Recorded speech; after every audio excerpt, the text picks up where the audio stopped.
Welcome to a quick tutorial on the Portfolio Overview Reports page.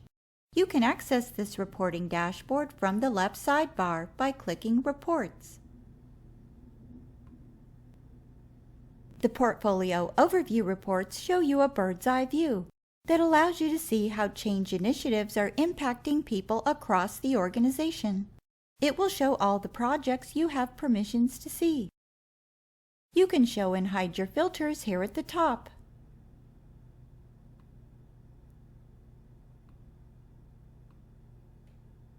Filtering gives you the power to drill down into the analytics for a specific project, group, location, job role, stakeholder type, or change type.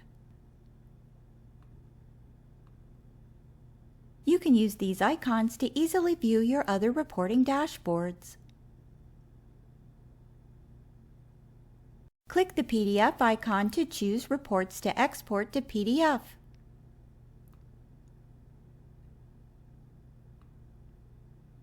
These boxes across the top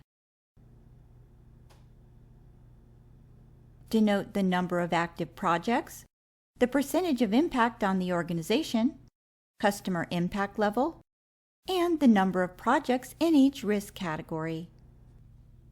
This first report shows the number of changes per project by the severity of the change. It's a great report for understanding change saturation across your groups, and it helps you identify which groups to prioritize in your change management plan.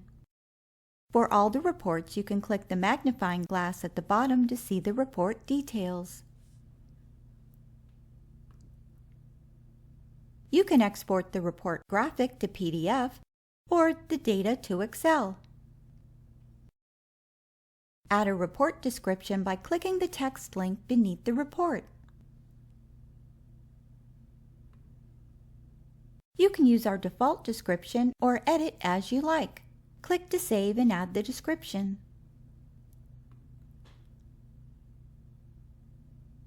The next report is the number of individuals per project. These are the individuals that have been added to the project's target audience. Scrolling down, we have the severity of stakeholder impact by project. This is an expansion of the report directly above it for the number of changes by severity. This report breaks down the data for you into groups, allowing you to quickly see the change impacts and saturation for relevant groups by project. The next report comes from your readiness assessment data, and it's the readiness levels per project report. Quickly see and assess the readiness progress per each project. Next is the Stakeholder Receptiveness report. This data is driven by your Stakeholder Analysis. Here you can quickly see which stakeholders may need resistance management. Next, we have the Project Timelines report. This is a very useful report to see how planned project timelines, communications, and training may overlap. First, where does this project timeline come from? It comes from your Project Essentials tool. Let me show you how to find that. Click Tools in the sidebar menu. Then choose Project Essentials.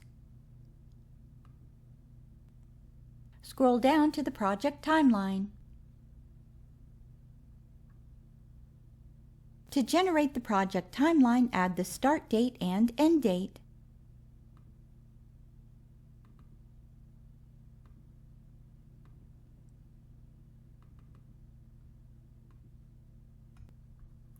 Make sure to click Save Changes at the bottom.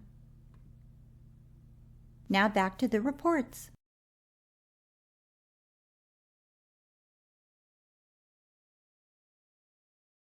You can see that my timeline has generated. Click the box for communications, training, and/or project risk to see these on the timeline.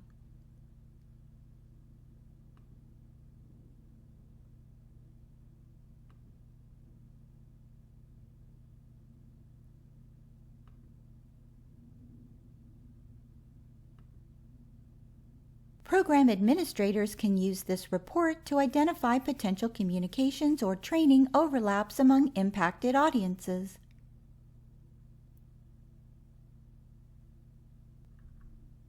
Now we come to the final reports area, which is for custom data metrics. These are the custom data metrics that can be added in the Go Live Assessment tool. These reports only show up after a custom metric has been scored for one or more groups or individuals. Please see the video and guide for that tool for more information on adding and scoring those metrics. Each custom data metric that's added and scored will generate its own report.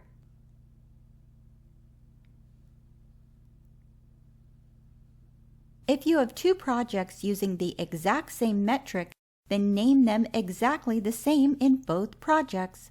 Then they'll appear on the same report section.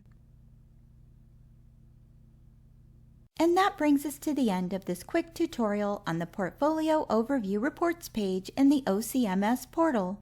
If you have any questions, please feel free to contact us and we'll be happy to help.